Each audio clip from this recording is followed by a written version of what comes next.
Hey everyone, welcome back to our channel. Today I'm going to show you how you can run your code in terminal in VS Code. It's a very simple process. As you can see, I wrote this C code and going to run this code into the terminal, and as you can see, it's showing hello world. So using the terminal, you need to do the first, you need to open the settings and then go for settings, and here you need to type run in. As you can see right now, they are showing run in terminal, whether to run code in integrated terminal. So you need to turn on this setting and you can save everything.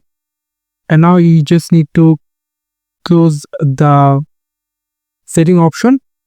And that's it. This is how you can simply turn on terminal in your VS Code in a very simple way. Thank you so much for watching this video. I hope to see you for another videos. Till then, goodbye.